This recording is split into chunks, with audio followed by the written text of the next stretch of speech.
John and Darren's office chairs provided by GT Omega Racing. You can check them out at gtomegaracing.com. This show brought to you by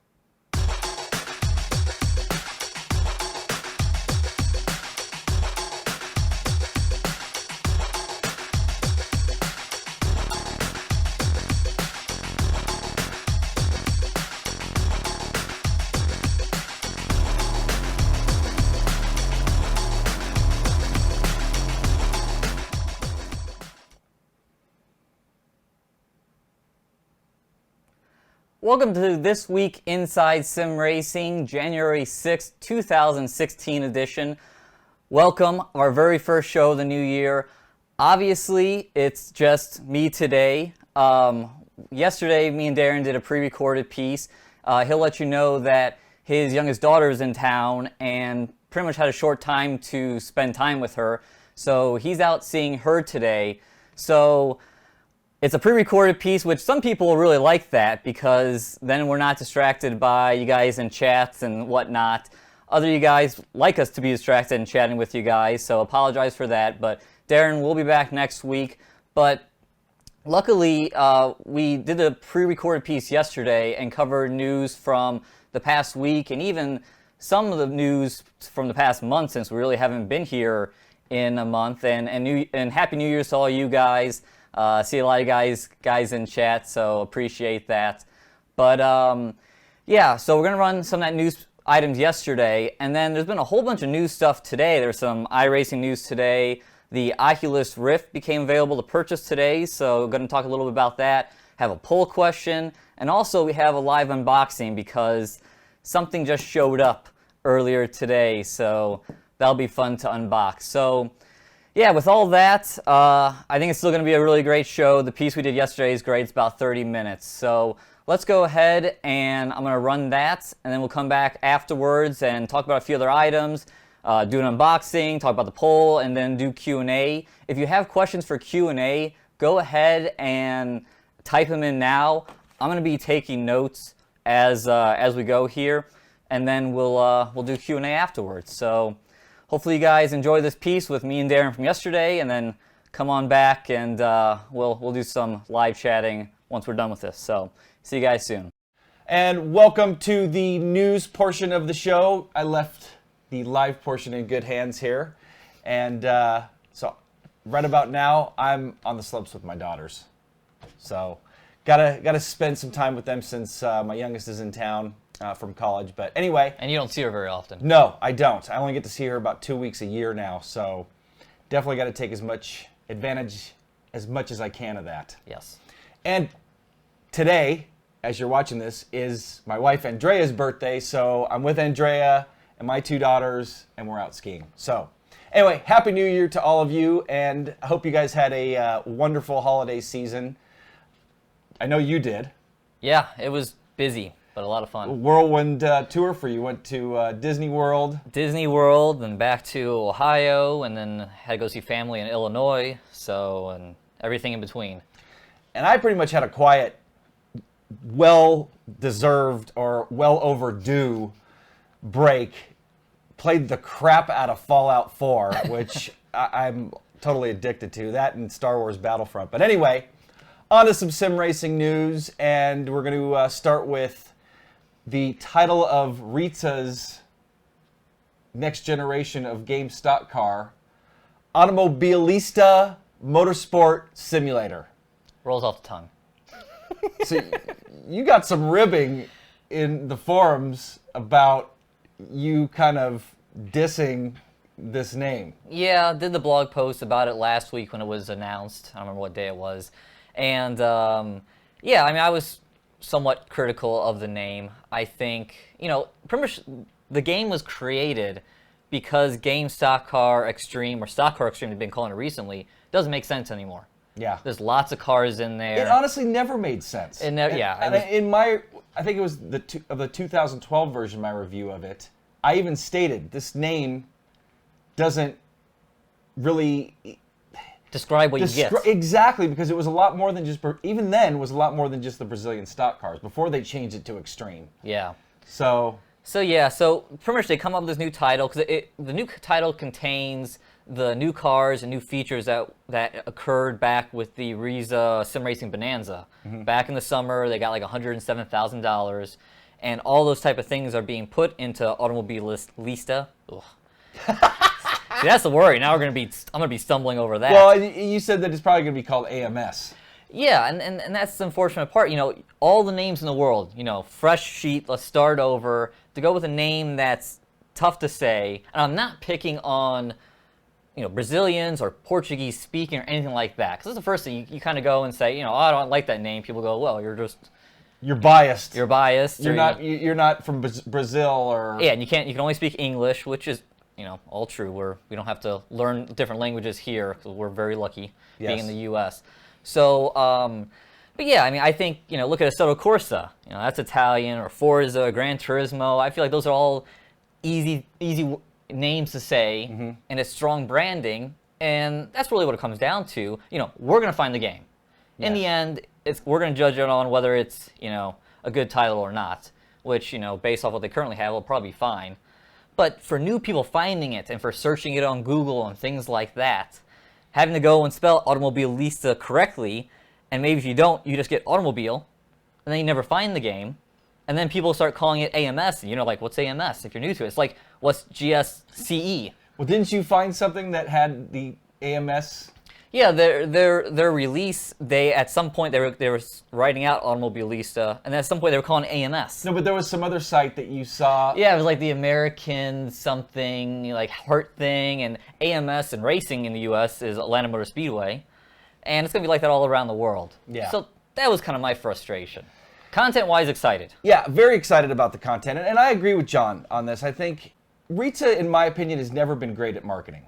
They have been great at squeezing the best out of that original R-Factor engine, even better than any mod. I mean, they were originally a mod team, or a bunch of different modders for R-Factor, but they've never been good at marketing. And no offense to you guys at Reiza, you guys are awesome when it comes to software development, of racing sims, but you need a little help on the marketing end of things. So I agree with what John's saying about the name, but let's talk about the content that they plan on releasing. One of the things, or two of the things that I've really been looking forward to, that was really well done in the modding community on R-Factor, was dirt-related stuff. Yes. So they're going to have rallycross and then the stadium trucks, super trucks, whatever they're called, and those are going to be a blast. They look awesome. Yeah. And I mean, the rally car, we started seeing a preview video of that, I think, back over the summer at the Sim Racing Expo. Yep. So that's been in development for a while, and you know, the images that we'll have up here shows that things are pretty far along, and they say it's going to be released in the first quarter of this year. So we don't have to wait too long. Yeah, it seems like a lot of the development's already taken place.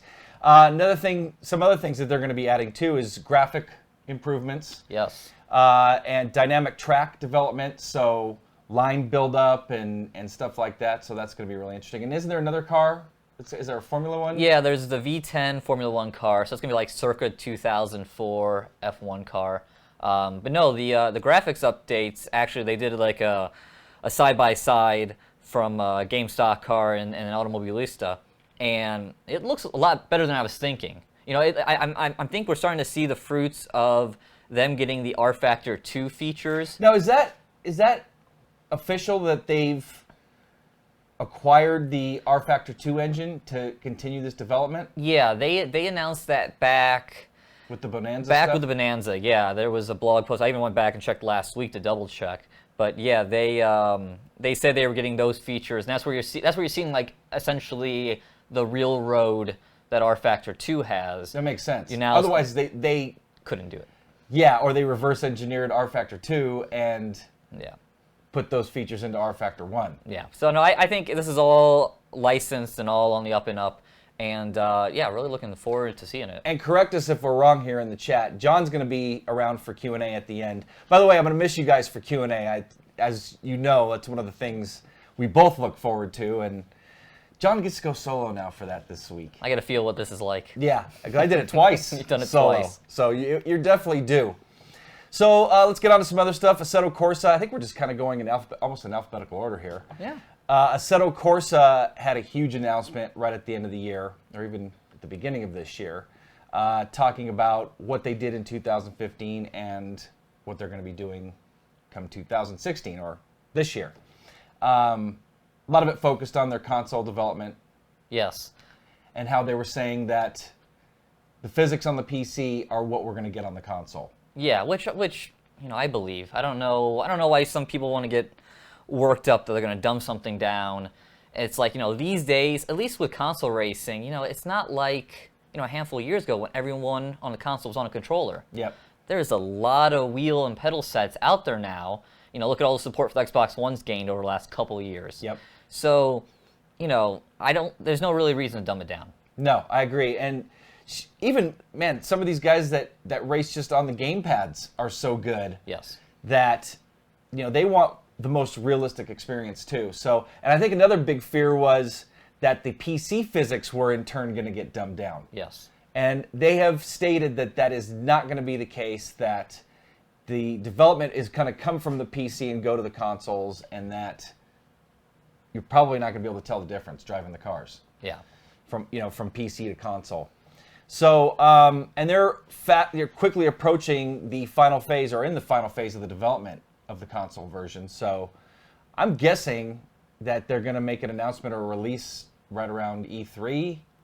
Could that be mid-year? Yeah, I could see that. It definitely sounds like it's going to happen in the first half of this year. So that'd be pretty cool. And they're also talking about version 1.5 of the PC version. So that's pretty cool. And then with that whole announcement or press release, they talked about a new track that's coming, laser scan version of Red Bull Ring or A1 Ring. I guess It's got a couple different names. I like that track. That track's a lot of fun. That's a cool track. I wish it was in more sims. I do too. Love to see that in iRacing. Yes.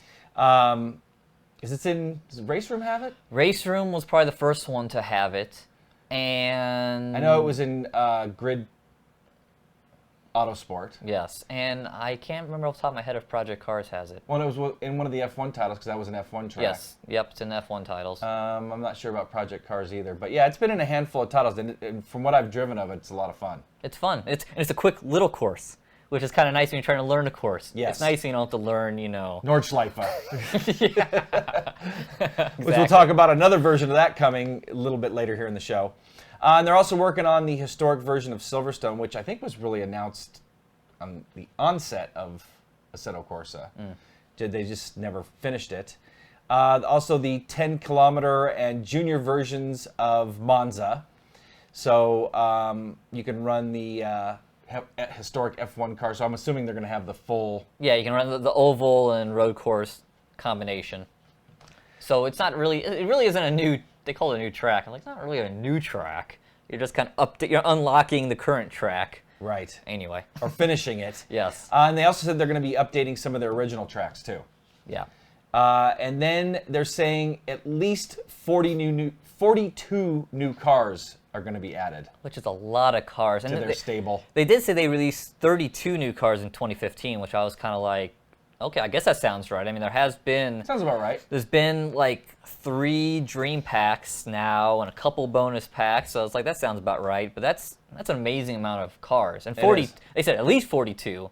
It's like, wow, that's a lot of cars. Yeah, and of those 42 that are coming, they've landed the Maserati license, yes, which is going to include current models, and then they had a teaser saying we'll be able to drive the F1 car from the 50s that Fangio drove. They're going to add the Audi R8 Ultra 2016 version of that car, and some more Audis, the R18 e-tron, TT VLN 2014, TT Cup, a handful of others. I love these licenses. When you get one, like the Lamborghini, when you get one, take them all. You get them all. Yeah, you might as well. And some Japanese makes, too. Yeah, more Toyotas are coming. They kind of, right now, they got the FT86 in there. And they're going to get the LMP1. They have a Supra in there, too? Well, they're coming out with one. They're coming up with one. But they have the LMP1 Toyotas coming, which is cool. So yeah, between Audi, I think Audi's the LMP1 car. Between the Audi and Toyota, now you got a couple LMP1s, which pretty interesting. But it also kind of makes me wonder, are things like rolling starts and stuff like that going to eventually show up? Well, they do talk about for single player, as far as adding more realism to the racing, they're going to have pit stops. Yep, pit stops, which is coming. It was coming in 1.5 on the PC for Right. single player. So pretty soon, pit stops will be there, which is nice. What about for multiplayer, though? I don't know. So, anyway, and then they're also going to add a couple more Japanese cars on the Nissan side of things. They already have the Nissan, the GT. Yeah, GTR. So they're going to add road and race car. Yeah. So they're going to add a couple more cars there. A couple more cars from McLaren. They're saying some things from Ferrari and Alfa Romeo. Alfa Romeo. That was the other one. I knew there was the other Italian. And then there was this Praga cars. Have you ever heard of that car? I haven't, but it looked awesome. And they were basically saying in this press release, let us introduce you to this car manufacturer, and it's awesome Praga R1R. Yeah. That thing looks badass. It does look badass. So yeah, I don't know. Maybe this is one of those little niche.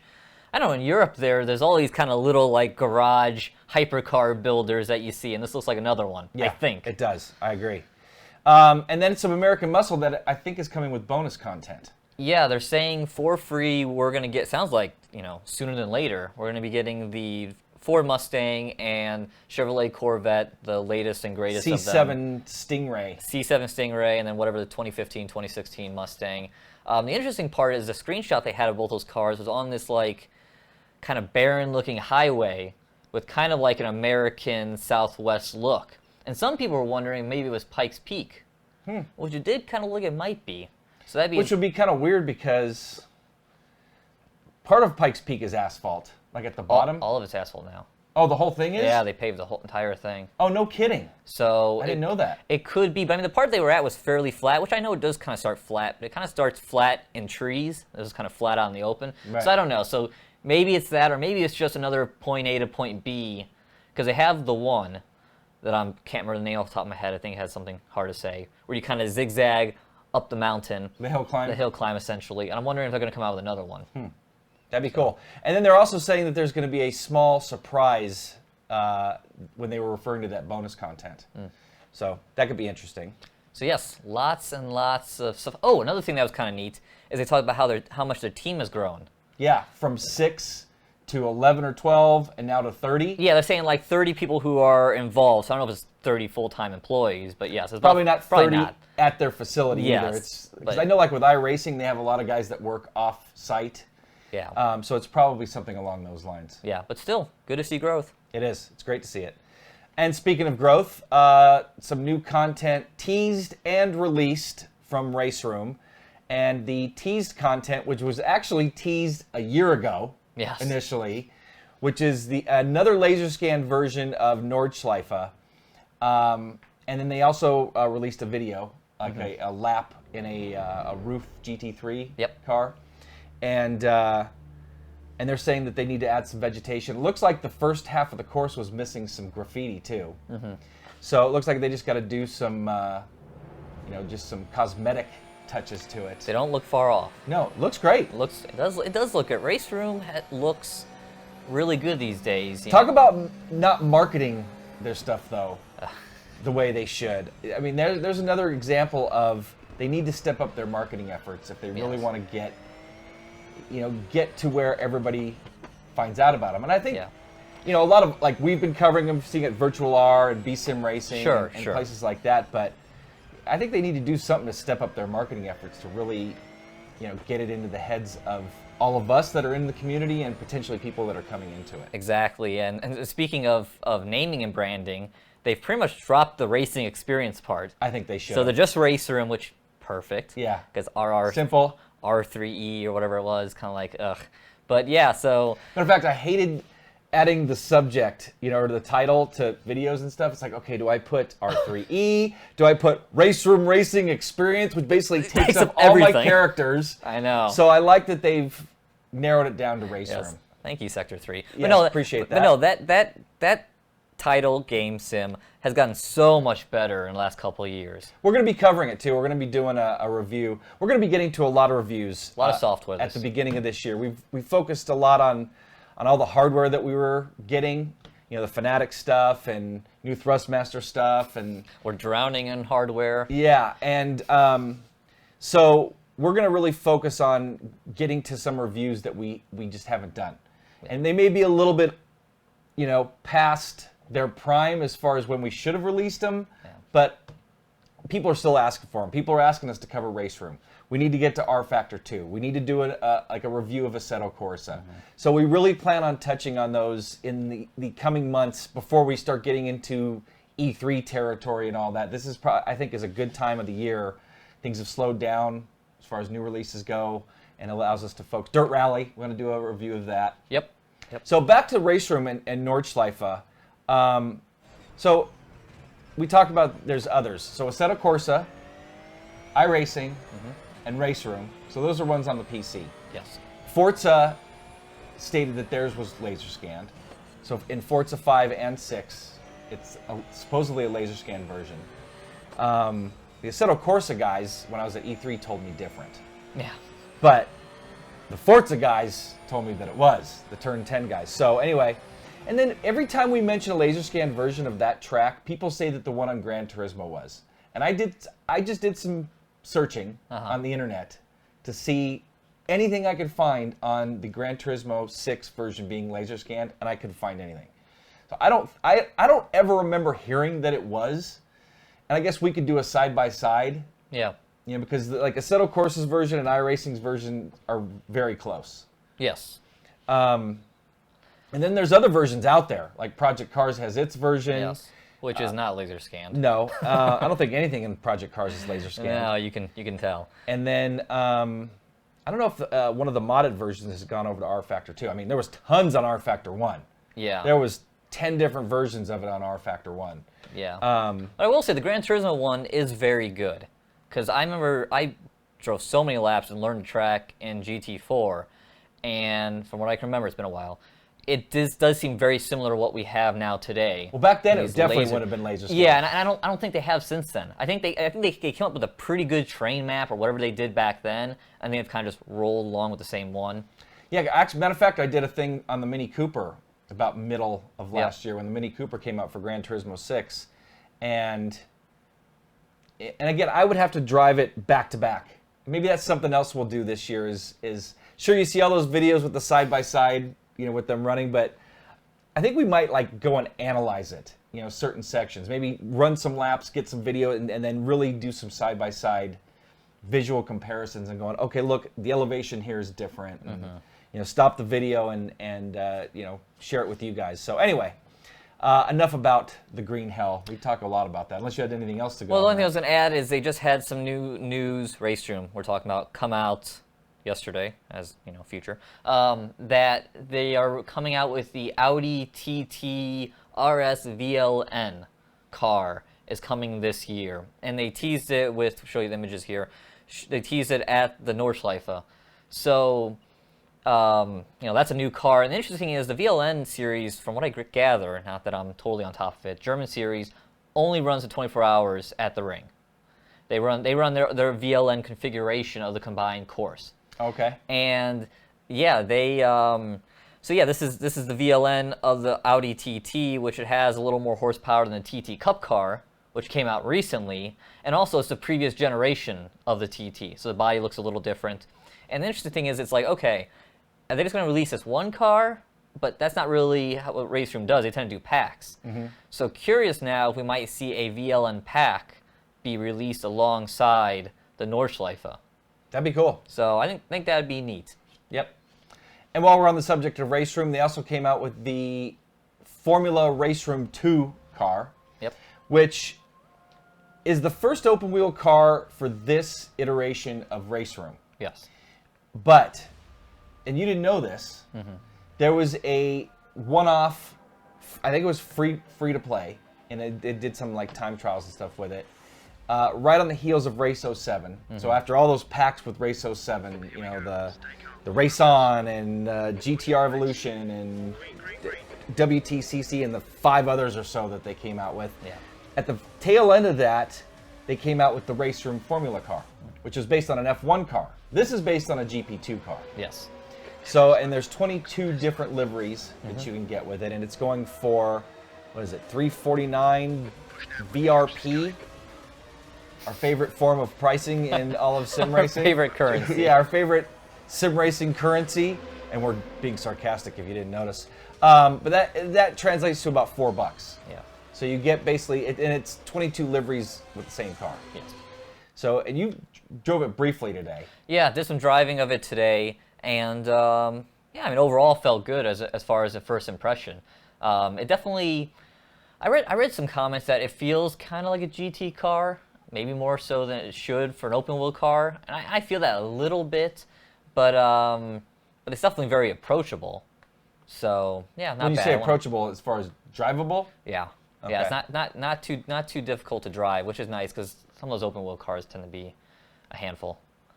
So, but no, have to spend some more time with it and RaceRoom in general. Yeah. And then just some quick news, iRacing, and we've already kind of touched on this. iRacing announced the MX-5 Cup 2016 version. Yep. They did another video that they released. We don't see any, like, actually, did we drive it in Alpha? It was available in Alpha, I thought. Yeah, they've been working on it for a while on Alpha. So it's back there in their Alpha version. But that should be coming, I don't know, maybe before the next build? I think it's going to show up in the next build, from what they were saying into last year. So anyway, any more news before we get on to this last subject? This old epic DIY wheel that originally I saw in the iRacing forums, and then the guy posted it over on our forums as well.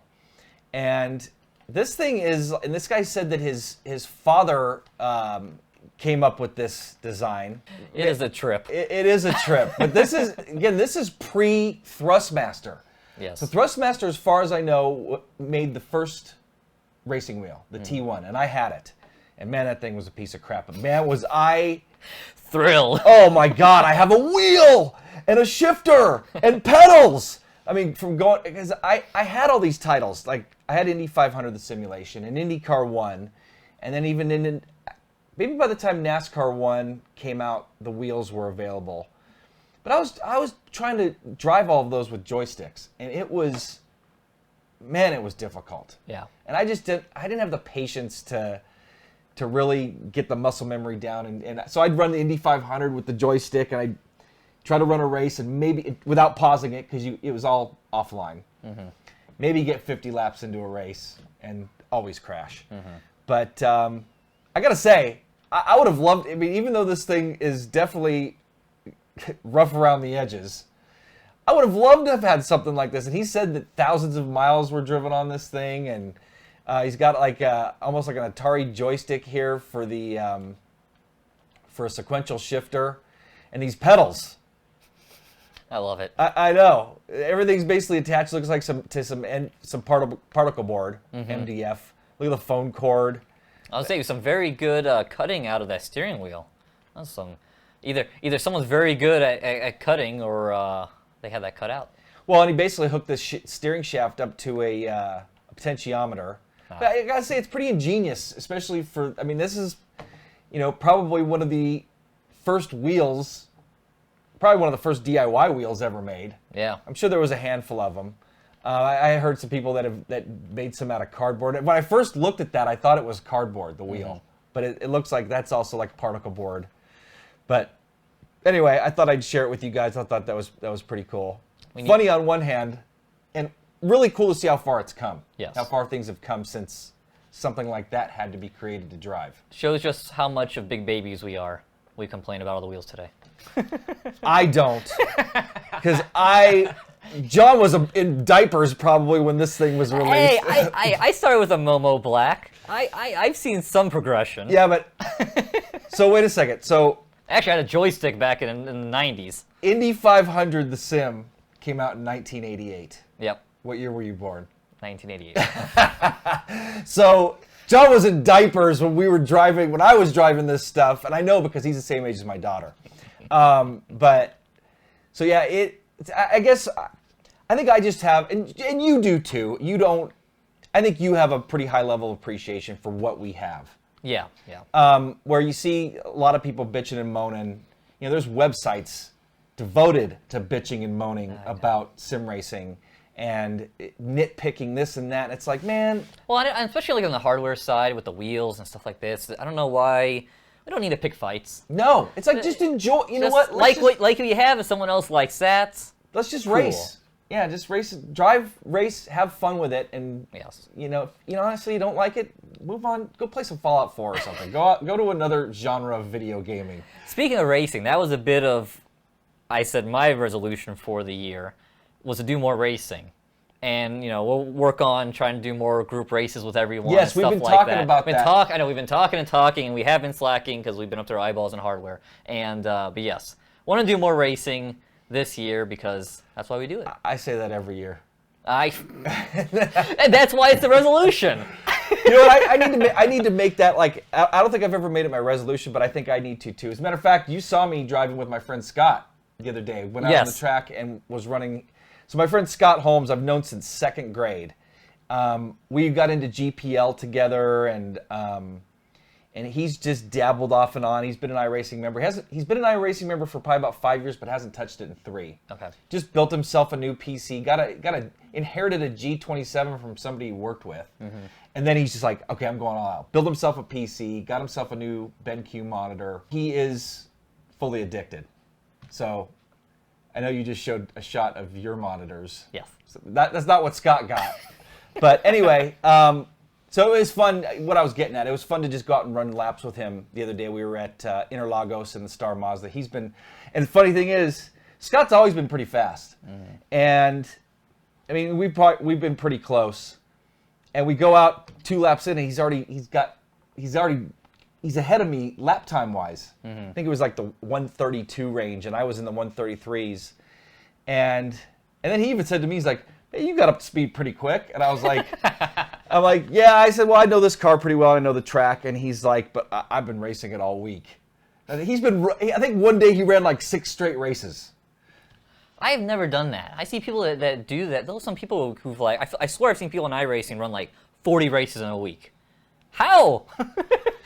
Well, you know what? If you get dialed in for a particular track and car combo. Sure. Some people just, it's like, I don't have the free time. How the hell did I spend all this time on Fallout 4 over the vacation? I mean, Battlefront.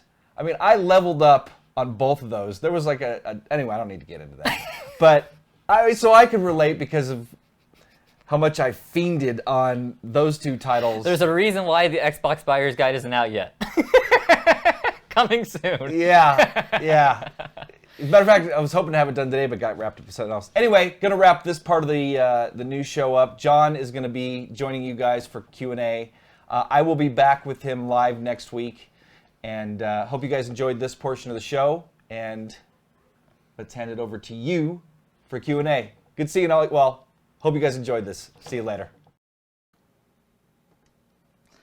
Okay, and welcome back. And that was actually kind of neat because while you guys were watching that, as Charlie goes crazy upstairs, kind of got to see you guys' responses and got a whole bunch of questions that will hit up in Q&A. So that was kind of neat. And again, Darren, I might kill Charlie. And those for you just joining us, that was a pre-recorded piece we did yesterday. Darren had got an opportunity to go spend time with his youngest daughter today, who's at college, doesn't get to see very often. So they went skiing. So I'm here holding down the fort. Well, me and Charlie, and hopefully he stops barking. But anyway, let's roll into a couple things before we get into Q&A.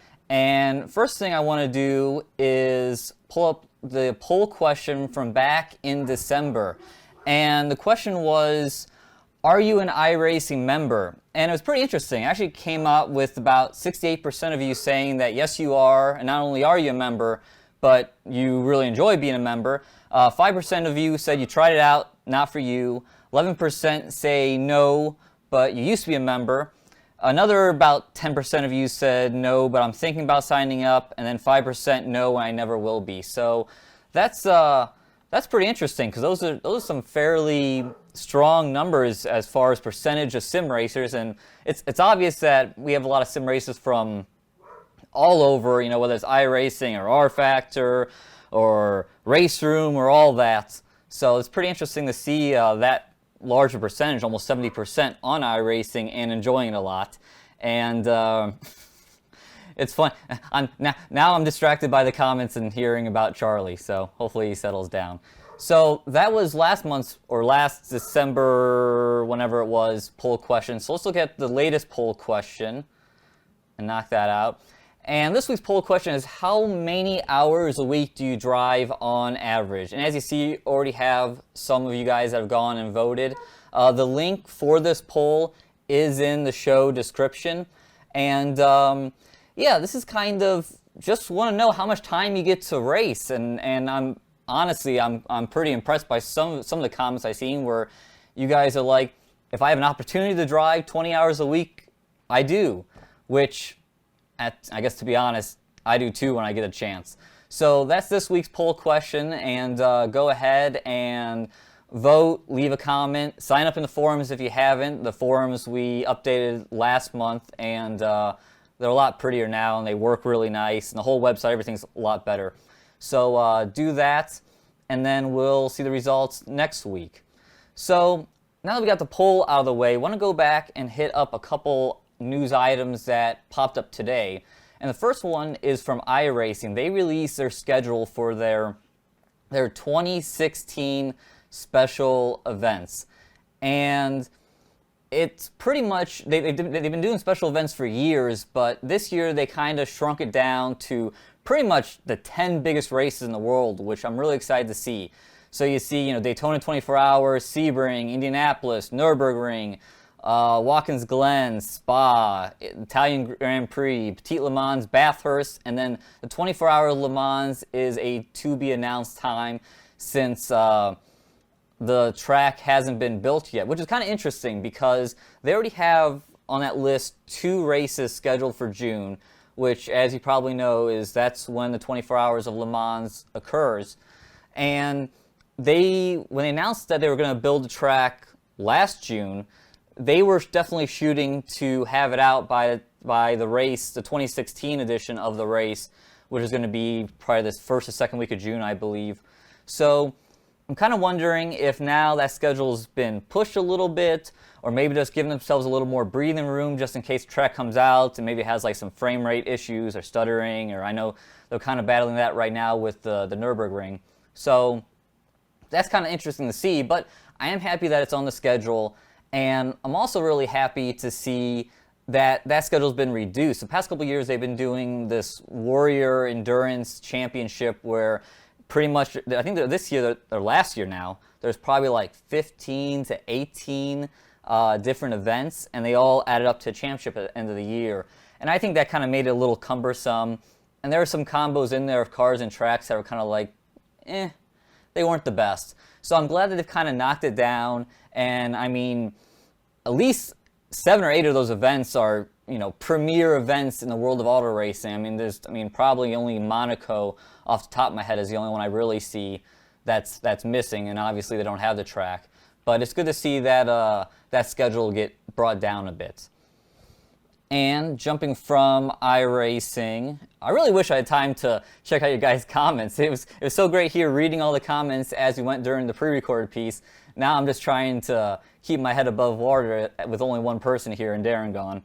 But rolling on next to Project Cars, and this wasn't from today, but we left it out of the piece yesterday. And they released this screenshot teasing new content coming this year. And as probably a lot of you know, this looks like the Ford Falcon V8 supercar, which that's really exciting to see. I love the V8 supercars, and it's good to see it coming to Project Cars. And then they also released this teaser, which everyone believes is a BMW, and it sounds like it might even be like a modded BMW, or I'm not even entirely sure if it's going to be a race car. So a couple teasers that are coming to Project Cars later this year, including a whole bunch of teasers we saw at the end of last year, including the IndyCar DW12. There's the Corvette C7R race car. That's also coming. And then there was also a track, I believe that was a fictional one in Scotland. So yeah, we've seen a lot of teasing for Project Cars, kind of along the same vein that we saw with Assetto Corsa and all the different 42 plus cars they're teasing that's going to be coming this year. So as always, more cars are good, hopefully. You always kind of worry that some of these development teams are really pushing themselves too hard to get cars out, but for the most part, I think it's good news. And speaking of cars, and actually looking at a mod, this is the United Racing Design mod team, and they had put these images out today of a couple cars that are very familiar with funny names that are coming to Assetto Corsa and R Factor 2. And pretty much the first car you saw there was the Porsche 919 P1 car from this past year. That's the 2015 edition. And let's see, they are calling that's the PX Porsche. And then you have the BMW M4 DTM car, which goes by the Bayro T5 2015. So those are a couple of cars, and that's a mod that we honestly need to check out here, along with, as you heard in our pre-recorded piece, a whole bunch of things. But no, they look really great. I mean, it's awesome. I saw this conversation, actually, it was kind of funny, while I was looking at the chat during the pre-recorded piece, guys talking about Porsche and the Porsche license. And I mean, it kind of, as a lot of guys said, EA Sports does have the license, but there's been rumblings that license could be expiring soon, and then maybe it can be a free-for-all, and we can see Porsches land in a whole bunch of different titles. We did see over the summer, I think back in July now, there was a Porsche car pack for Forza Motorsports, or not Forza Motorsports, for Forza Horizon 2. And that was a bit of an oddity, and we assumed at the time that was Turn 10 and Microsoft paying a pretty big licensing fee to both EA and Porsche to get those cars. So it'd be really cool if that license eventually disappears and we can see Porsches and all the titles out there, because that 919 looks awesome, as does that M4. So if you guys are big into Assetto Corsa, R Factor 2, especially the modding scenes, I would definitely suggest checking those cars out. I know they're for sale, or they're going to be for sale soon, I believe. So check that out. And then the other news item of the day that had a lot of you guys actually asking in chats, I think Twitter, was the Oculus Rift. So it was announced that the Oculus a couple days ago was announced for pre-sale, and that occurred today. And it's going for sale for $599, and it's a little more over in the EU because of VAT and things like that. And it's coming out, it's for pre-sale in 20 countries, and the first batch is shipping March 28th, and it's going to be limited to retailers in April. And what you get is, you kind of see in this package here, you get the Rift, you get headphones, you get a mic, you get a sensor, then you get a controller, and then you get this little remote here. So curious, I think I saw one of you guys say that you did pre-order, and interested to see how many more of you guys pre-ordered it. I guess they're going off the shelves like crazy, because the first batch in March is already sold out, and when I checked it, I think about 3-4 hours ago, the batch, if you bought it then, you weren't going to get in until the May batch. So it's clearly being popular, and I'm sure these aren't like some of the specialized wheel and pedal companies that we see in sim racing. This is Facebook-owned Oculus. I'm sure they have plenty of units already in production, going to be in production, can be produced at any given time. So yeah, they're definitely selling pretty well. And I guess we'll wait first for Q&A, but definitely interesting to hear what some of you guys have to say, or how many of you guys are going to jump in on VR. I see there is quite the monitor discussion going on, which is going to go really well for what I'm about to unbox over here. But yeah, I mean, it's definitely cool to see it coming. I think $599 for the Oculus Rift is actually a pretty good price. I've seen a few people say, well, it's out of my price range. And I know I'm a bit jaded myself, because my monitors, the BenQ XR3501s, they're $900 a piece. So I see $900 a piece, I see $600 for an Oculus, and I go, no, that's not a bad deal, especially if it's as good as some people swear by, some people hope. I haven't tried one out myself. Darren tried out the developer one, the second version last year before, and he wasn't a huge fan of it. And it'll be interesting to see how the first consumer one has made up in terms of resolution and things like that, which were the main complaints that Darren had. One thing of note is that it's definitely going to take a bit of a system to run. They're saying that you need to have a GTX 970 or AMD R9 290 or above to run. So I have a GTX 970 and from EVGA, and it's their overclock FTW Plus edition, and it kind of amazingly runs my triple BenQ XR3501s pretty well. I can't run on max settings, but if I go down to single monitor, I can max out settings pretty well. I actually going to be doing a review of only the single monitor version very soon, so look out for that to come. Hey, some of you guys in chat, let's watch the language, or I'll just stop right now and start banning people. So anyway, getting back to this. So yeah, you're gonna need a bit of a system to run this, and Oculus is actually gonna be selling, I guess, kind of like Oculus PCs that are gonna be, you get the Oculus and a PC, and it's gonna start off at $1,500, which, I mean, it doesn't sound like that's enough, but I mean, I guess that puts it about a $900 system. So, but one thing I do want to ask, and no moderator today. Should have made you the moderator. But one thing I do want to say that's interesting about the Oculus is I wish it would have a passive pass-through or a camera or something so you could see what's happening in the world around you. I see the HTC Vive has that, and it'd be really interesting. I think it's something that could be really needed on the Oculus. I'm kind of disappointed to not see that happening. So, okay, let's see. Moving on, and I want to get to this unboxing, and let me see here. Actually, well, I'll get to banning those guys in a second. Sorry, guys. One person here. I'm not even seeing who's not using a very good language or whatever.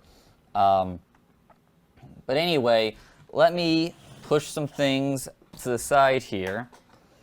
And one thing I want to mention real quick is a conversation in chat came up about the 599 rim from Thrustmaster and how well the suede is, the Alcantara, I'm sorry, is holding up on it. And it's actually holding up really well. I mean, I say between me and Darren, we probably have at least 20 hours of driving on this. And normally when you start to see wear on Alcantara, it'll start to get, go from real good black to a lot lighter. And it's not really happening. And it's still staying pretty fuzzy. It's not really getting matted down by your hands sweating. I am wearing gloves these days, but most of the mileage it's had on this has been without gloves, and it's holding up really well. So, yeah, really surprised because we have other Alcantara rims around here, and they haven't held up as well as this. But then again, that's what we said when we reviewed this originally. This is allegedly the same material that comes from the same guys that make the rims for Ferrari, and it is super nice. And not only was it super nice to begin with to touch, it's been super nice in how durable it's been. So, again, can't say enough for this rim. And, if you're in the Thrustmaster universe, this is definitely a very good one. Continues to be a very good one. Okay.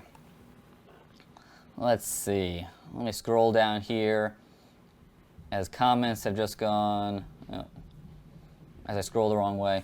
Okay. So now, as promised, let me see if I can toss some things off the desk here. Make some room because we have a big box. And as I nearly pull a muscle pulling it up here. And what makes this kind of fun is this is Darren's new monitor. So Darren worked out a little deal with BenQ, and this is I don't even know what model it is. This is the XL2720Z monitor, and I actually think It's a little bit of an older version, if I remember, but it has 144 hertz.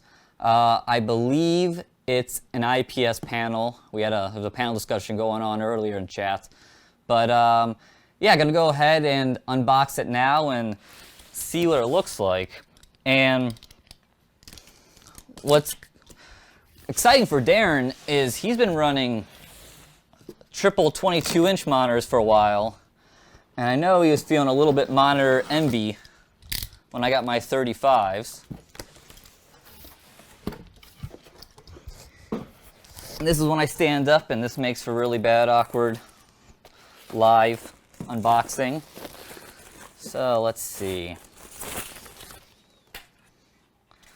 So heavy duty base, which we won't need because have a rig. I don't know what that is. Some DVI, some VGA. So this is getting pretty old. And then let's see what we got here. Just power. This is something called an S switch, which honestly I'm not even sure what this is. We're just gonna leave it at that. Here is the leg, which again won't be using, but looks nice. Kind of has a nice black and red. Pretty durable. Got some cable management parts there. So toss that on the ground. And now let's see what we have with this panel. Okay. So, everyone's still with me? Oh man, doesn't look too bad. No curve. This isn't a curve. This is a bit older. But it does have, like I said, that 144 hertz is probably the biggest feature that it has. And let me give it above chat here. There she is. So, like I said, Darren going from 22-inch triples to 27. This is going to make a big difference. I believe this is still a 1920 by 1080. I don't believe it's a 1440. I think they had a 1440 like option in this kind of same family of monitors, but it's just a straight 1080, which I'm not sure if 1440 how much a difference that would make in gaming, which I don't think it really does. But if you have a 1440, let me know if you think I'm wrong. But yeah, no, that is one of 3 monitors, and yeah, the bezels aren't too bad on it. I don't think it's any worse than what he currently has. So, no, that'll be good. It has, so you can see it's a little bit older monitor style because it still has the VGA, which you don't see that connection anymore, but it has DisplayPort, has DVI, which that's what really matters. So, actually, okay. One DisplayPort, 2 HDMI, VGA, DVI. So, nope. Not too shabby, even a USB. Not that that'll get too much use for what it's doing. So, that was monitor unboxing. Hopefully you guys enjoyed that. Yeah, the bezels are a little bit wider than what, I have, but I still think it'll work out pretty good. So, I think Darren got a pretty good deal on those monitors.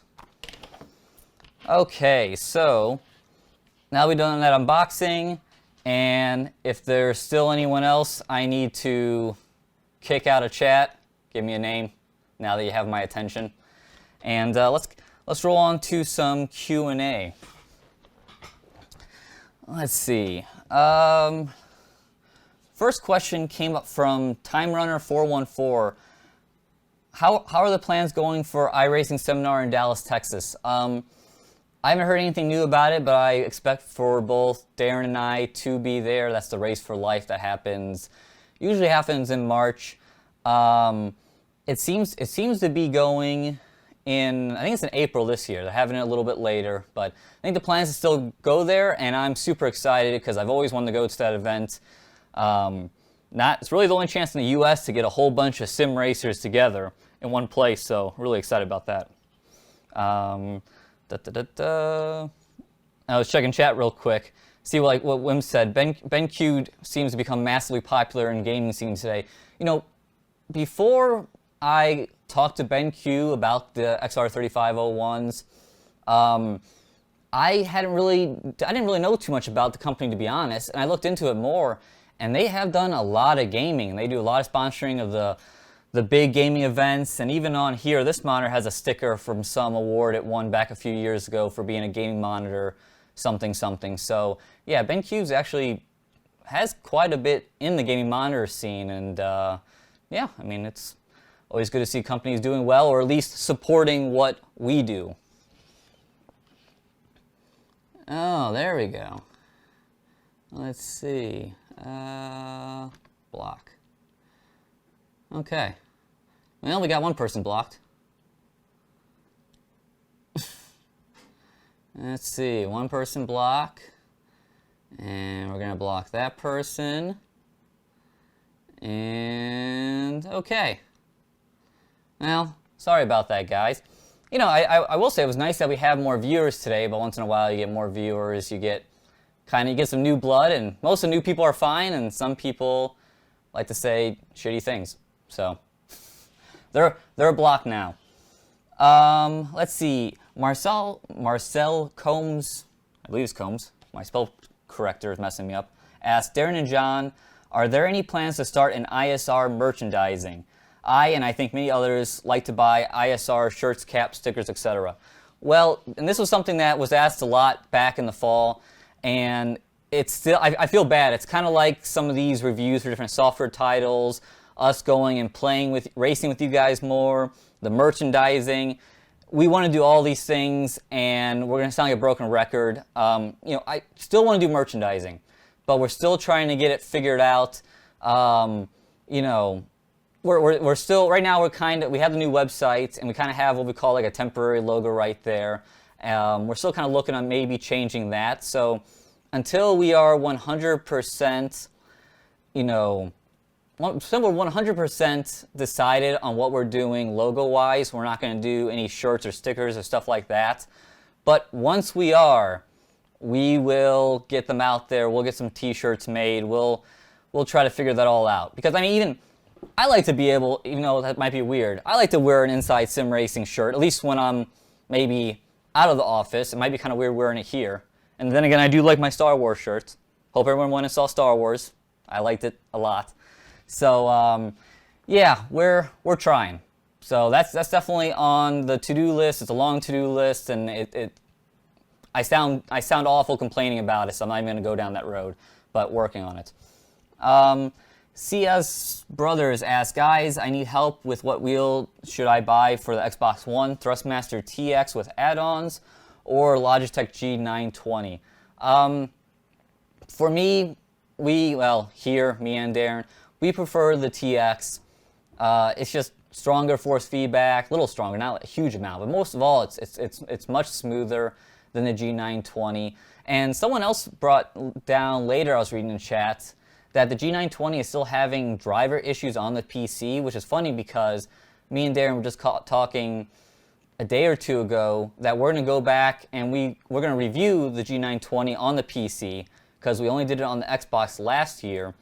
And maybe we won't be able to if the drivers are still an issue. So we were kind of thinking that by now it was fixed. But if it's not fixed, then we're not going to be able to review it, or we're not going to give it a very good review. So I prefer the Thrustmaster TX and T300.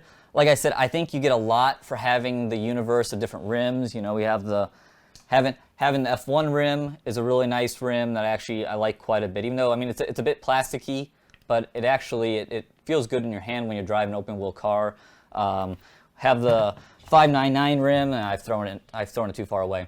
But that I was showing earlier, and those are just options you don't have with Logitech. And I'm a little frustrated personally with Logitech because, you know, I had a G27 forever, and it was a great wheel, and I was really looking forward to the next generation of it improving it. And they just didn't do enough for it. They just didn't get the job done in terms of changing up the internals. It's still kind of the same old helical gear driven system. So it's still notchy, and that was really my biggest complaint. Still notchy, doesn't have the strongest force feedback. It has the center dead zone is still present, and I'm just frustrated by it. You know, I'm done with that motor. I want something with a belt in it. That's why when people ask, I'd rather drive a T150 over the current Logitech pairings because the T150 doesn't have the center dead zone, and it has some notchiness, but it's a little smoother than the current offerings with the G29 and G920. So, yeah, I say the TX is the best way to go and get into the Thrustmaster universe with all different rims and pedals and things of that nature. You know, it's funny, with Darren not here, I feel like I'm talking more than usual as far as rambling goes. Let's see. So we had, I believe it's Sim Van Savinant. Oh, I apologize. Hi, Darren and John. What's your view on Milestone's latest activities about all the screenshots and pictures they release? That's a good question. Sebastian Loeb, I always mess it up. Rally Evo is coming out at the end of the month. I believe it's the 28th. And they do have the demo out. And I saw someone asking, maybe the demo isn't available in the US. And honestly, I'm not sure because I haven't looked yet. I guess the demo's only on the PC and Xbox. And honestly, I haven't done a whole lot of coverage of Sebastian Loeb since last year when they canceled it. 'Cause they've been, ever since, it was supposed to come out in October. And since then, when they delayed it to January, they've been releasing a lot of images and videos and all this stuff, and I just honestly haven't kept up with it, and been intending to kind of do a catch-up blog to kind of, you know, where are we at now and show all the, because pretty much all the cars and tracks are all out there. There's really no surprise at this point, but I am looking forward to trying it and seeing if it is better. You know, Darren really has experience with the prior Milestone titles, and I haven't. And I know he wasn't thrilled with the last WRC they did.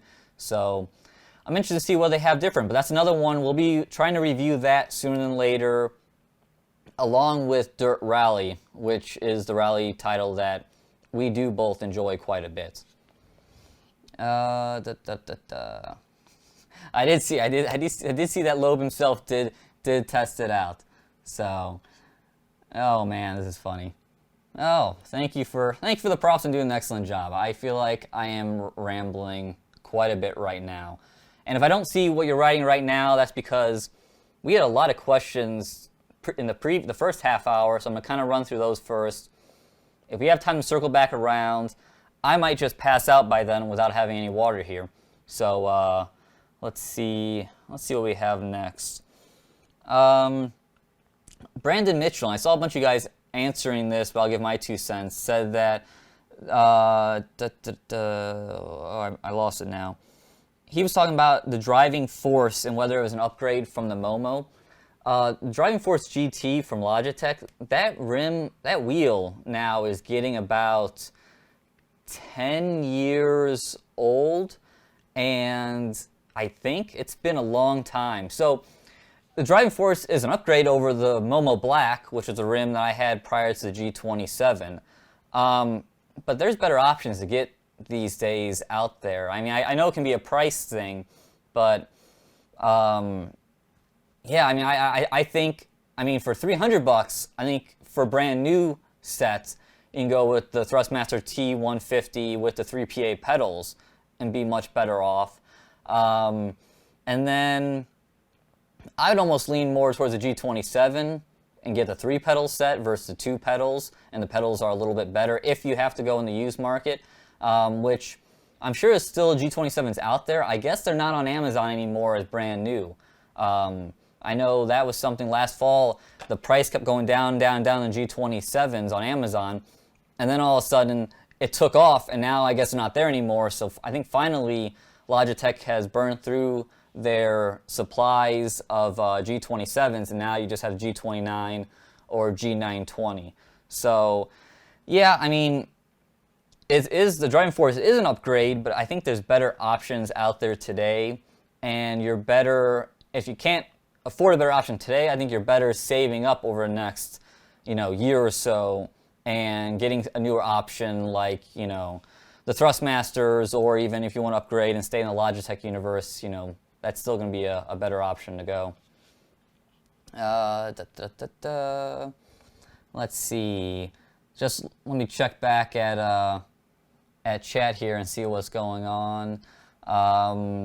Yes, I do run a GTX 970, and it does it does run the Batcave. It does. It doesn't run it all on max settings, but I can run it still looking fairly good enough, and get those high enough frame rates where I'm not having any tearing issues or anything like that. See, some people, Alex Palmer, saying that like the Sebastian Loeb demo so far. So, no, that's pretty good. DFGT. Like I said, haven't tried out Sebastian Loeb yet. I'm just gonna keep on saying it until I pronounce his name right. Maybe I'll eventually get there. But back to these questions that we had. I saw Henry Yan ask this question a couple times. Hi, John. The show is amazing. Congrats. Thank you. Do you know if Reiza has any plans for R-Factor 2 engine? Maybe that question came in before we talked about the Reiza in the pre-recorded stuff, but they do now have the license for the updated G motor, I believe it is, in R-Factor 2. So they're getting that kind of real road type effects and starting to see the marbling on the racetrack and things like that. It looks like the shaders are more advanced. So I think those are the flat spotting on tires, I believe, was another one. So you're definitely seeing the fruits of that, of R-Factor 2 rubbing off into now Automobilista. Another thing I'm working on pronouncing correctly. And yeah, so I mean, they got plenty of stuff coming there. Let's see. Back over here. Silverfry asked, John, when will we see a Forza 6 multiplayer review, an updated RaceRoom racing experience review, and a release version of Dirt Rally review? Looking forward to your thoughts. Forza 6 multiplayer, I don't know if we're going to get back to. I mean, that was... I don't know why I'm pointing a pen at you guys.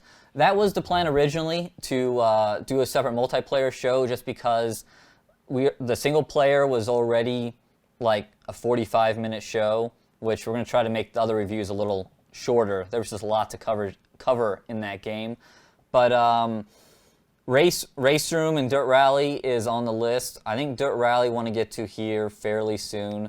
I'm going to be playing it a lot over the next couple of weeks, because I'm going to be doing a review on the EVGA GTX 970 FTW Plus graphics card. And I think that's going to be a really good, interesting review for everyone, because what I'm going to do is I think I'm going to benchmark pretty much all the sims with it in single monitor and in triple monitor to show you guys how it performs. I might even do, because the BenQs I have are 2560 by 1080, I might do 1920 by 1080, 2560 by 1080, and then I can't remember what my triple screen is. It's like 7000 by something. So I think I'm going to do it in all three of those resolutions to show how it performs.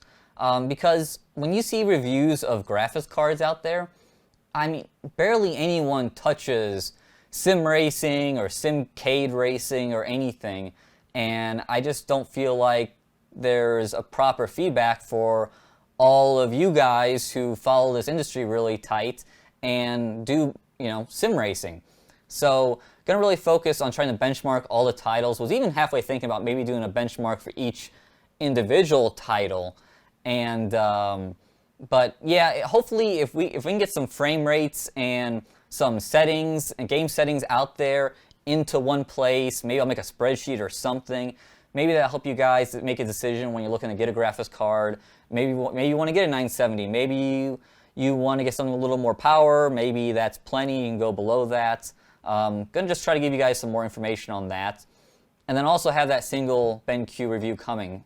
So gonna try to kill like 2 or 3 birds with one stone. And also, if if I can get EVGA to help me out, I really like for them to send a second 970, which I saw one of you guys were running it in SLI, and then go back and see how SLI does for a single 970, since some titles out there seem to handle SLI really well, others, like iRacing, don't. So I want to see how that compares in the world of sim racing with different graphics cards. And hopefully, if they really like that, I can get more from them. Because I really want a 980 Ti. Or I want the next gen that's coming from NVIDIA. Or AMD. Any of them. I love more graphics cards on the show to kind of be a bit of a buyer's guide for you guys would be awesome. Let's see. Yeah, that's right. Backyard sim racing. It is always RPGs that they're benchmarking with all these titles, and that's awesome. But I don't play any. I only sim race. That's all I do. I'm boring. But it's what I love. Let's see. Let's see. Omar Khaled, again, sorry for butchering. What's the best game for the G29 on the PC?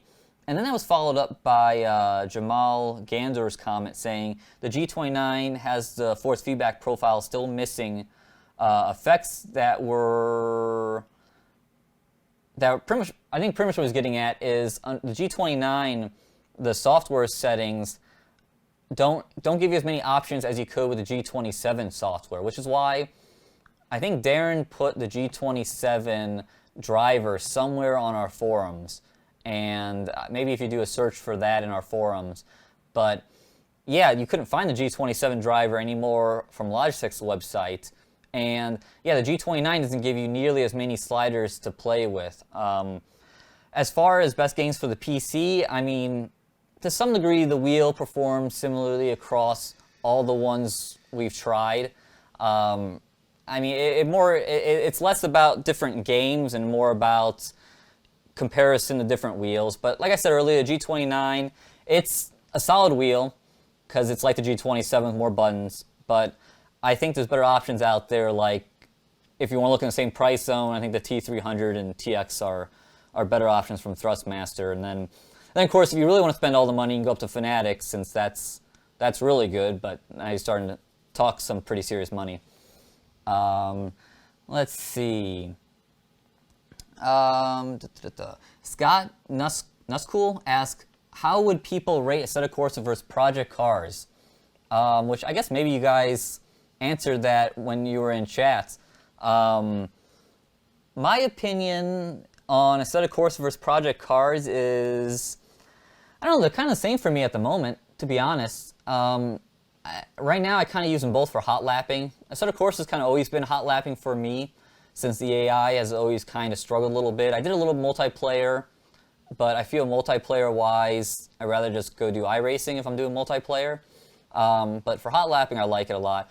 Project Cars, I've been doing, again, a lot of hot lapping. You can do some racing as AI in Project Cars, and so I'll do that from time to time, especially if I'm jumping on the Xbox, because I mean, on the Xbox One, as of right now, the most hardcore, sim title out there, I would say is Project Cars. So a lot of times when we're doing testing on the Xbox, I fire that up as kind of the go-to, and overall I like driving. I think both titles have, I mean, they both kind of have their strengths and weaknesses. I don't think they're entirely well-rounded out titles yet. I think they still need development, and Assetto Corsa guys, they're still pushing for it. I know they have pit stops coming in single player soon, so that's good. I have to jump on multiplayer. I haven't done it in a while, so I need to see how that's improved. Project Cars, it looks like a lot of those improvements are going to come in Project Cars 2. But like all things, and like me and Darren said it in that pre-recorded piece, go race what you want to race.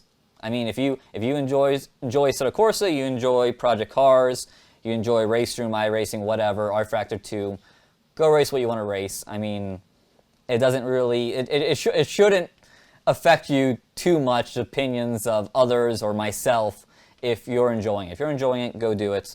So, Now, if you're looking to buy it, then I guess maybe pay a little more attention, but different story. Lee Kluwer asked, what are your real jobs? This is our real job. My real job right now is in a basement studio talking to a camera. So, feeling like I'm kind of crazy right now without Darren. It's so weird. When you have someone else here, you can bounce things off and you're having a conversation. And right now, I feel like I'm some political radio jockey talking aimlessly into a mic, except when you're in a radio station, you just kind of like close your eyes and look at a mic.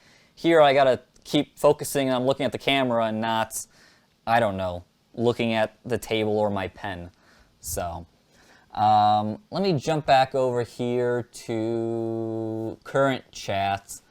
And let's see, it looks like you guys are... That's what I love about chat. You know, I can be rambling on about something, and you guys just keep on rolling whatever you're talking about, which is perfect. A couple of things here. Bonanza Z73 asks, John, are you doing the iRacing 24 Hours Daytona? Want to, plan to. With that said, we also planned on running the Bathurst race back in October, me and Darren, and we didn't. But we ran the 24 hours last year. It was awesome. Want to run it again. And also, with the 24-hour race this year, this is the first time in years that I believe there are proper cars in the race, because you have the Daytona prototype, which is entering its final season in the IMSA championship, and then you have the GT3 cars, which this is the first year the GT3 cars are going to be in the it's like the Tudor Sports Car United Championship, whatever it's called these days here in the U.S. So it's kind of neat that the real car is going to be racing there this year. We can drive in iRacing. Well, real cars, sorta. We still have the Z4s. Some of these cars are still getting kind of long in the teeth here, and they're going to be replaced later on in the year. But no, it's cool, and I want to run it. It was so much fun last year. Let's see. Yes, Nicola Marias, I'm sorry. Just wait for NVIDIA to launch Pascal. See, that's what I was referring to. I'm excited to see what this next architecture from NVIDIA has.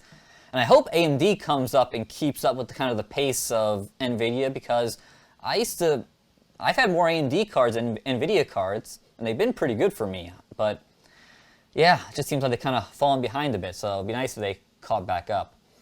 Let's see here. Catching back up. Yep, let's see. People caught up Darren. People laughing. Okay, so back to old questions, and we'll see if I can do this for another 15 minutes without losing my voice. Nigel Benton asked, when looking at wheel reviews, there never seems to be any mention of rumble. Do most wheels have rumble as well as force feedback? So, yes, off the top of my head, pretty much all wheels do have rumble. And, it probably is something we should mention in a review. It's kind of one of those things that it's a feature that's kind of been out there for so long, and there's nothing really revolutionary about rumble. The wheel... All of between Thrustmaster and Logitech, they got the rumble. The Fanatic rumble, I think, is a little bit stronger. I think when I had the Fanatic in the settings for the wheel, they have where you can test the different types of features, and it rumbles. And I think it rumbled the speakers off the deck tray we have on the next level rig we have here. So the Fanatic rumbles really well. But they pretty much all have it, and yeah, it's kind of something to take for granted, because you don't get rumble too often. I mean, normally when you get rumble, you're running off-road. You're in a lot of trouble. So when it comes to reviews or just general driving, you kind of forget about it, because they all are fairly similar. The only time I'll say that maybe rumble is different, and I don't even know if this can be considered rumble, but Darren's AccuForce that he has, that wheel sends so many different feelings to it. And and it's not just running off track. I mean, because the settings in Sim Commander are like insane. You have all these different settings, and a lot of times I get lost, and I'm like, Darren, I need you to kind of point me in the right direction. But as far as like vertical loads and running off track and gear changes and backfires, and you have all these different settings that you can that sends feedback to the wheel, and so that and those the feedback, a lot of that is kind of along the rumble lines. So really, it's the super high-end wheels like that you kind of feel a difference. But I say for most consumer grade wheels, Logitech Thrustmasters, even Fanatics, you know, it has rumble. There really isn't too much to say. I don't think rumble is going to make a difference between making a purchase. I think force feedback, strength, dead zone, smoothness, those are the things that really matter, and those are the topics that we tend to hit on when we do wheel reviews. Okay, let me come back here. Let's see. That is funny. Chris Barr brought up a good comment. Said that it's funny that consoles have 5-year-old tech in them, and they barely do 30 frames at 1080. Yeah, consoles are, you know, something it's kind of amazing what consoles can do. Forza Motorsport 6, I think, looks really good, and it runs. I know it doesn't. Darren say talk to the Turn 10 guys. It doesn't run at 60 frames all the time, but it runs pretty close, and it feels like that when you're driving it. It definitely feels like you're driving at higher frame rates, and it still looks good. And it will at times, if you have a lot of different objects out there, it will kind of downgrade some of the settings, and we'll get some jaggies and stuff like that. But it's adaptive, and it does a really good job. And it's always something I've kind of always wondered with Project Cars. Project Cars has a litany of settings in the menu. Not only for force feedback, has a ton of different settings, but it has graphics settings in a console game. And I get that for a PC, but I never understand why you'd have different options in a console. Because a console, everyone has the same hardware. It's not a PC where you're balancing all these different hardware. So I always thought that was really odd. And yeah, that Project Cars doesn't run great on the Xbox One. I'll be honest. There are times when me and Darren have been like filming things, and filming B-roll for shows or doing talking drives, and things will start locking up on screen. It's kind of like, oh, we're gonna edit around that because it's just not worth listening to the comments section. But yeah, that is interesting. But yes, it is old hardware, and to some degree, it's amazing what it can do, and others it's kind of like, I don't know. I kind of wonder how long the current generation console is going to be around. I mean, I was hearing back when they came out that this is going to be the last generation consoles, and pretty soon we'll all have chips on our TVs that can run it, or cell phones, or cloud-based gaming, and not quite seeing that come to fruition now, and we've been at this for a while with this current gen. So, yeah, it's always pretty interesting. Let's see. Let's see.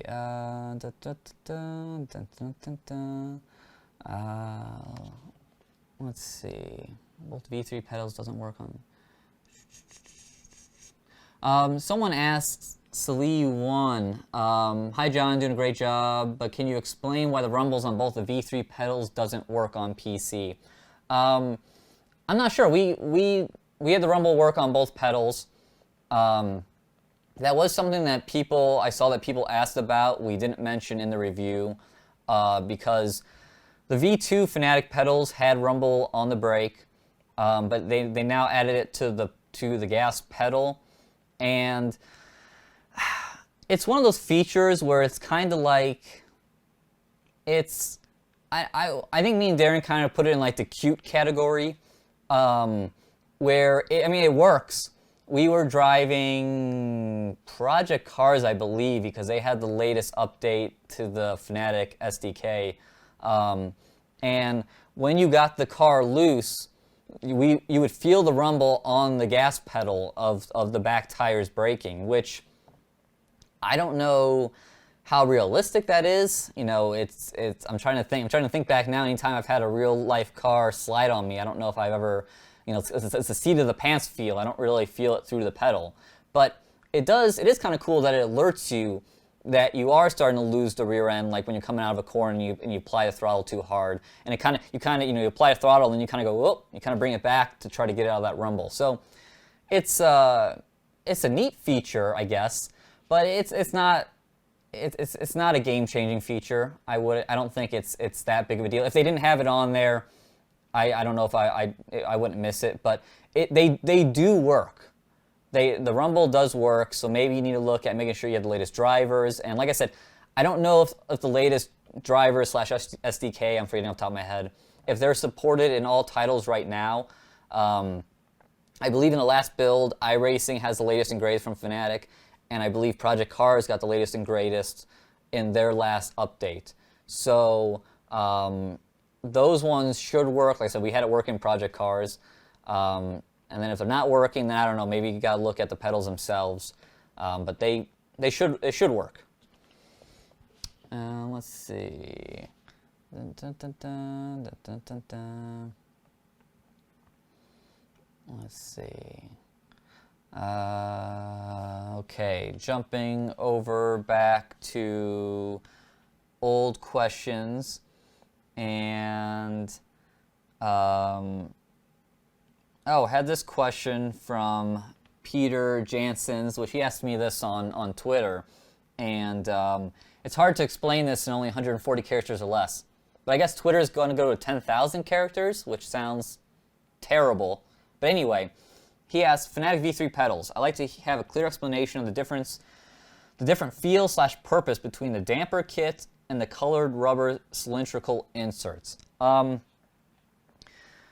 me see how to best answer this one, because we had the damper kit on there prior to having the new... What he's talking about, the cylindrical inserts, is, if you saw the review of the V3 pedals, there goes Charlie again, Fnatic is selling a brake mod kit that pretty much it replaces the polyurethane foam that comes on the stock brake pedal. And this is a much harder material, and you get a harder one and a softer one, but relatively both of them are very hard.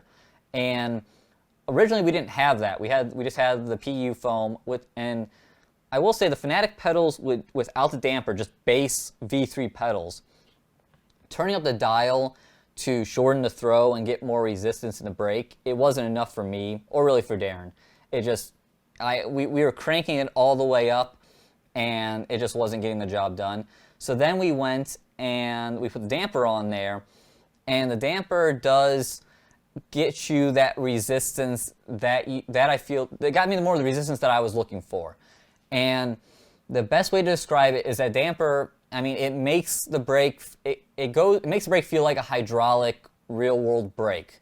So the damper kit, a base V3 set, the resistance just feels like greater resistance as you dial that in, but it still feels like, I don't want to say like a toy, because it's not like a toy, because it's metallic and it's a very sturdy, well-made pedal set, but it doesn't feel like a real car.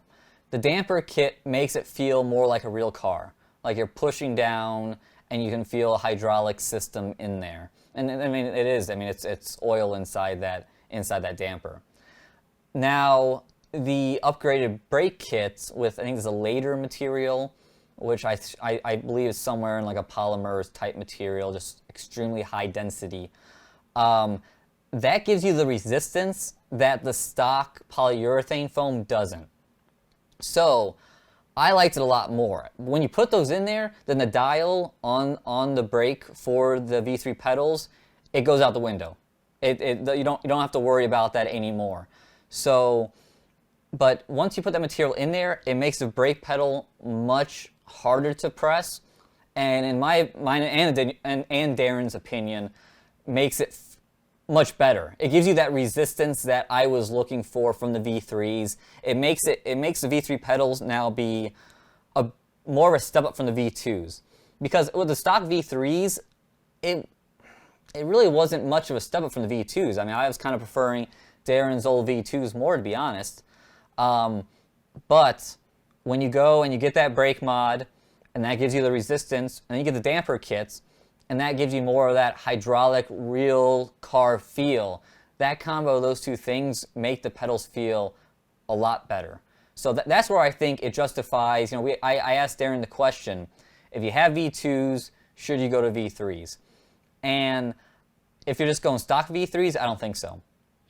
But if you get the optional damper kit and you get this optional brake mod, which is something they're going to be coming out with, it's in beta testing. I think honestly, if Fanatic could do it over again, they would have developed this material to begin with for the pedals, but this was a bit of like an afterthought. It was something that came down the line after they were already manufacturing the V3 pedals. So now it's going to be a $20 option. At least it's not expensive. But brake mod kit, dampers on the V3 pedals, that's a very, very strong way to go for about $390. So hopefully that answers that question. I got long-winded.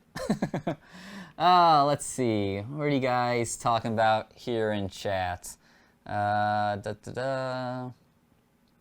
some Oculus talk. Have some of this.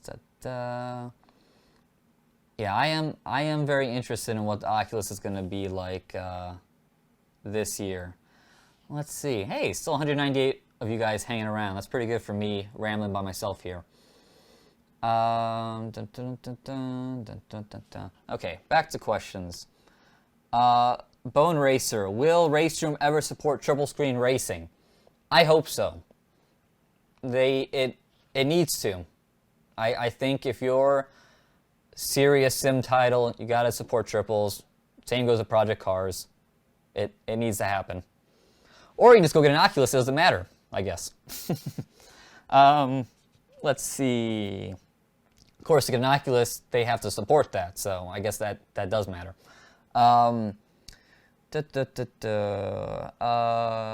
David Jr. Yearwood, I believe, which is better for triple screen setups, IPS or TN panels? I saw a lot of you guys, I even responded back then. I think IPS panel is the way to go these days.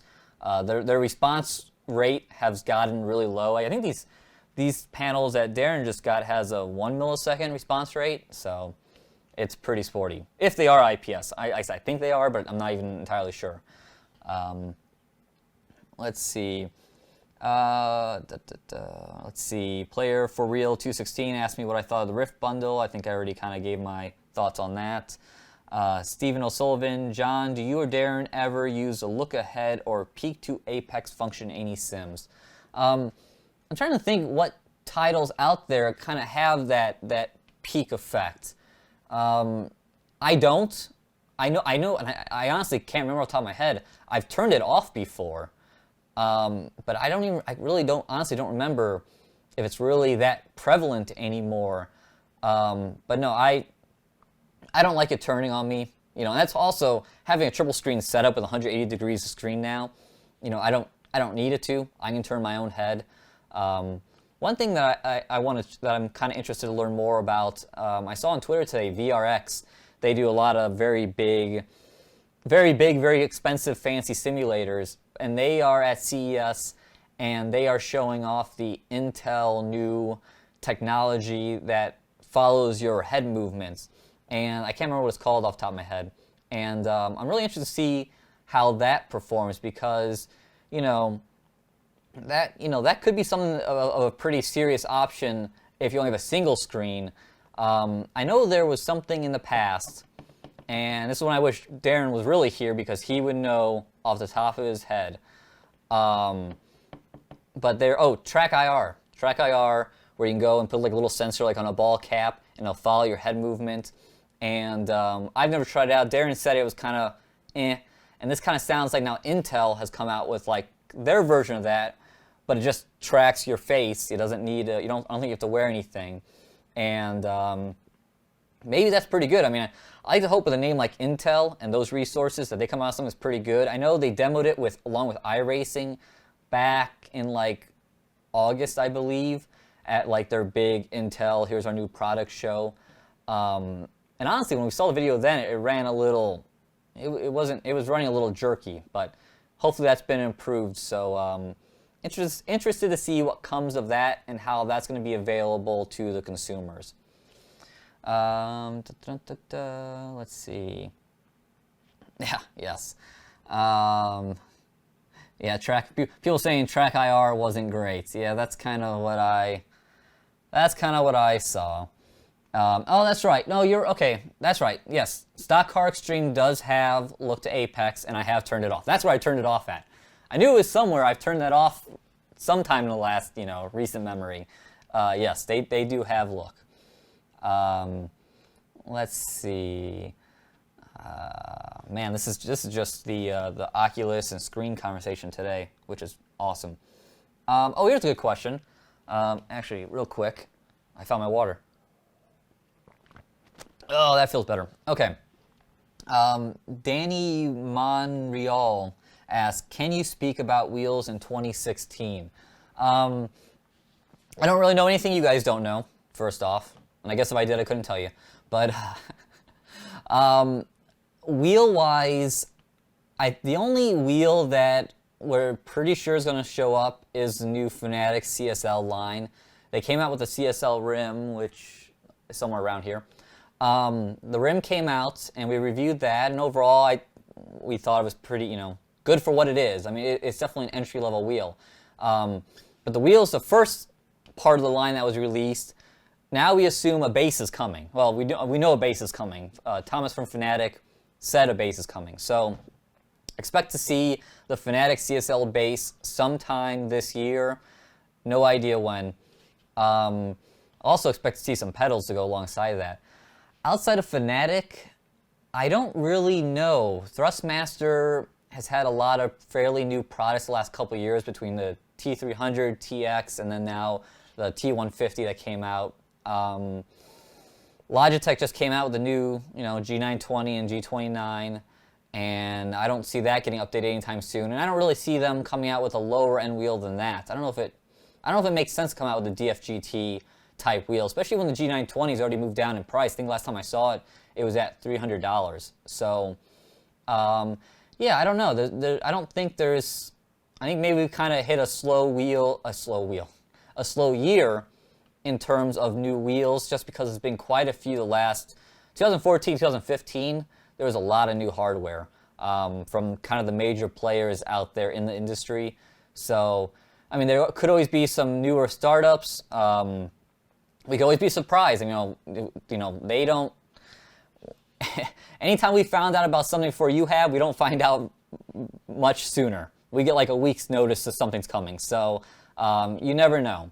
But I don't think it's going to be too much on the wheel front this year. Let's see. Michael Boyle asked, hey guys, new to the Thrustmaster, will a T300 rim work with TX base on PC and Xbox? Yes. If you have a Thrustmaster wheel, it works in the universe. It can work on the T300, the TX, the T500. Doesn't work on the T150 because the T150 doesn't accept other rims. But yep, if you have a rim, it works on any and all of them. Which is why we always said, if you don't want to go the Fanatec route to play on the PC, PlayStation 4, and Xbox One, where that route's going to cost you about, well, it's going to cost you a little less now with the CSL rim, but it's still going to cost you around $1,000 at least.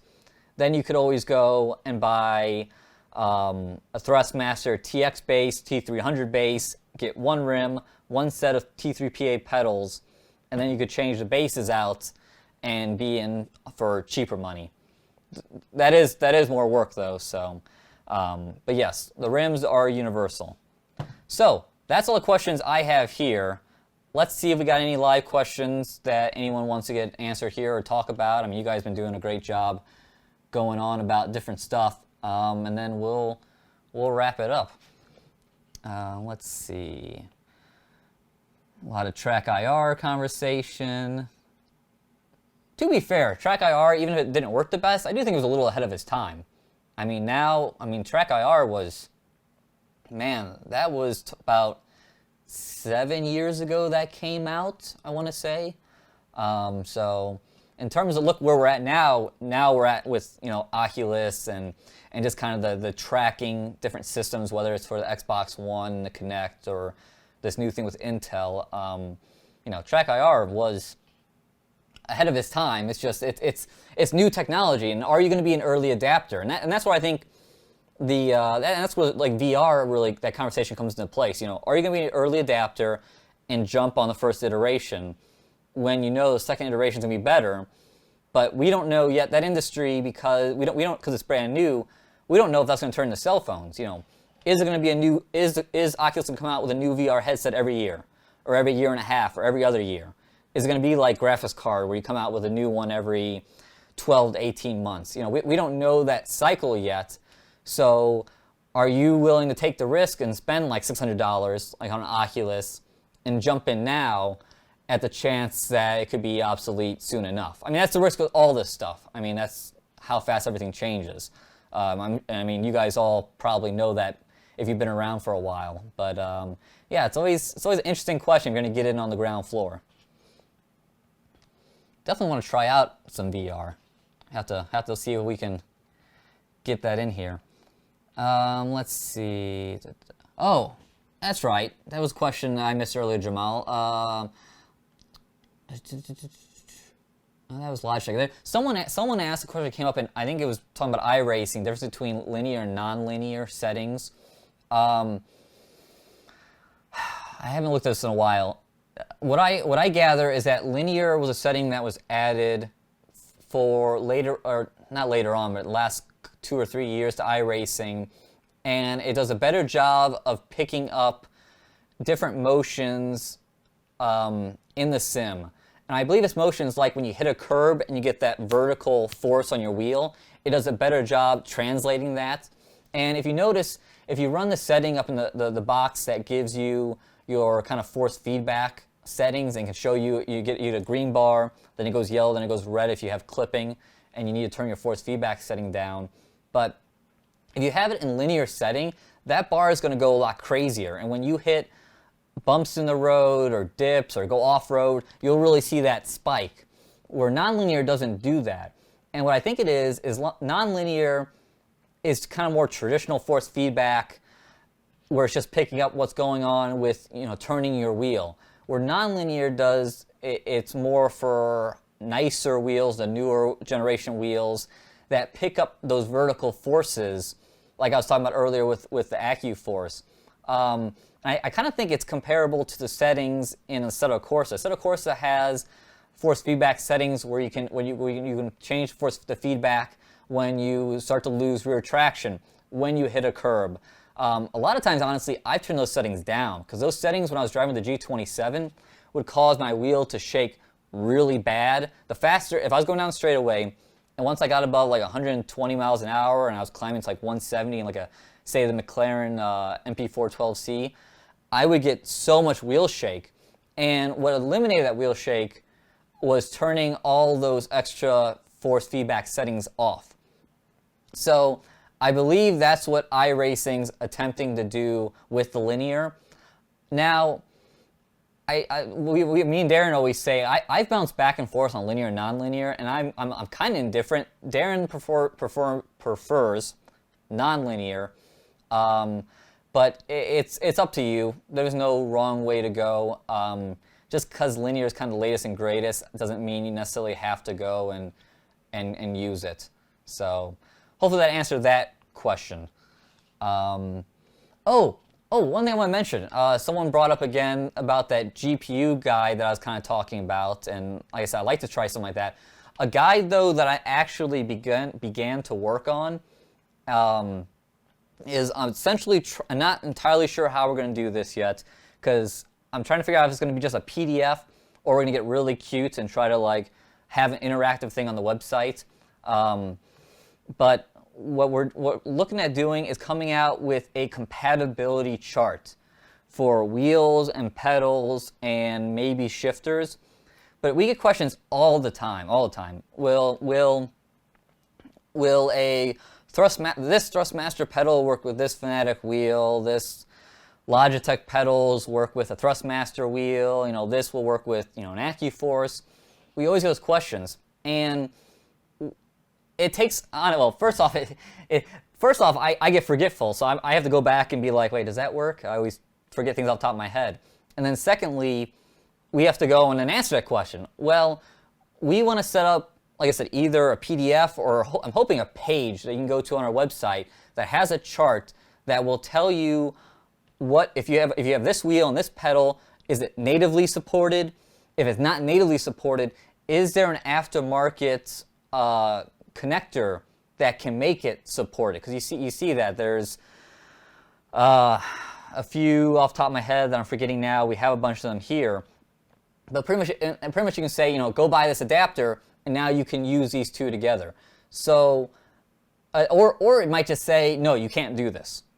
Or maybe it'd be nice if we can say, like you can't connect a Thrustmaster pedals to the Fanatic wheel and use it like on the Xbox One. You can use them together on the PC because you're plugging both of them straight into the PC. So if we could differentiate them between PC and Xbox One and PlayStation, all that, that's what I'm going for. So don't expect that anytime soon. When I flew back here from the holidays, I was on the plane. I got an Excel sheet going. I'm trying to work on that. Like I said, I like to make it interactive. It'd be really cool if you could do a drop down. If you could pick a wheel, pick a pedal, and then it says, yay or nay, or it says go buy this adapter. That would be really neat.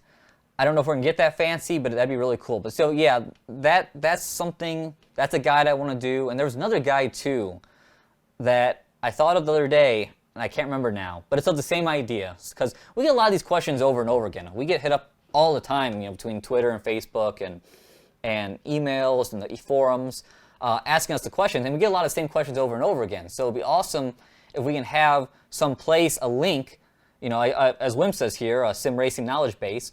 We have somewhere where you can just go and check that out. So that is one thing that we're trying to work on. Oh, another thing that I was going to do, I want to do a guide for pedal resolution and wheel resolution. That's another question we get a lot. What's 8-bit? What's 10-bit? What's 12-bit? What bit should I care about? I think we might do an independent video of that, and then might create somewhere on the website where that's a link. So if that's ever a question, or we ever do a wheel review, we'll just add that address there, and people can go and check that out. So that'll be good for you new guys in sim racing. I know there's plenty of you guys, especially here right now in live chat, who been around for a while and you're on top of this stuff. But part of getting more, part of us enjoyment of sim racing is having lots of people to be part of it. And sim racing isn't necessarily the easiest thing to break into because it's such a learning curve. So the more inclusive we can be, and I feel that's kind of our job here at Inside Sim Racing, the better. So yeah, we're working on that, and yeah, that'd be cool. That'd be cool, but like us, doing some races together and the T-shirt thing. Don't put me on a timeline yet, but that's in the works. Let's see. Let me just do one or two more things, then we're gonna call it a day because this is getting long. Gaming. Someone asking, do you prefer iRacing, Dirt Rally, Project Cars, or F1 2015? I like them all for different reasons. Funny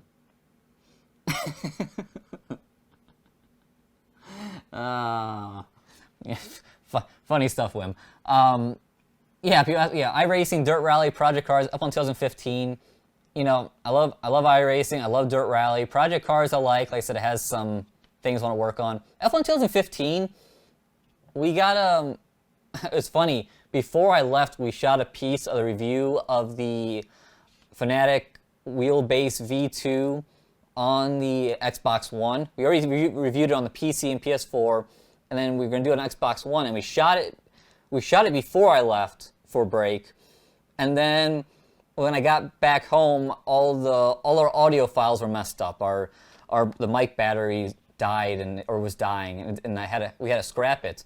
And one thing we talked about is we were driving F1 2015 on the Xbox One with the Fanatic V2 wheelbase and CSL rim, and man, it feels good.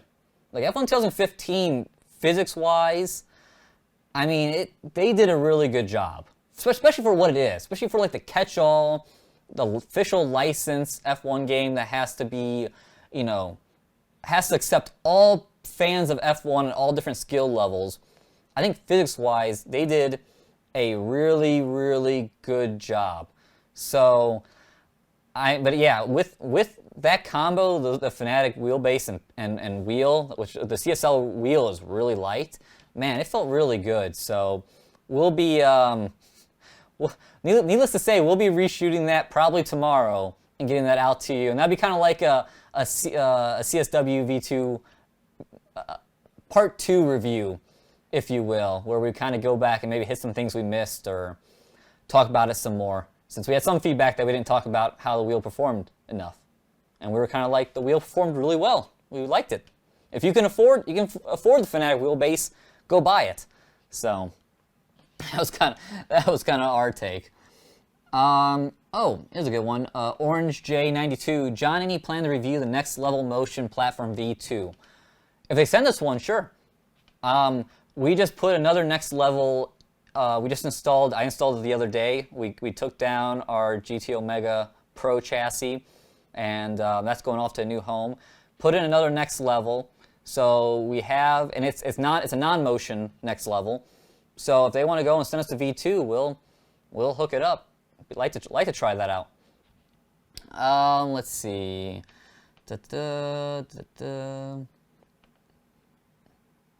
What happened to my goatee? It's black. It's always been black.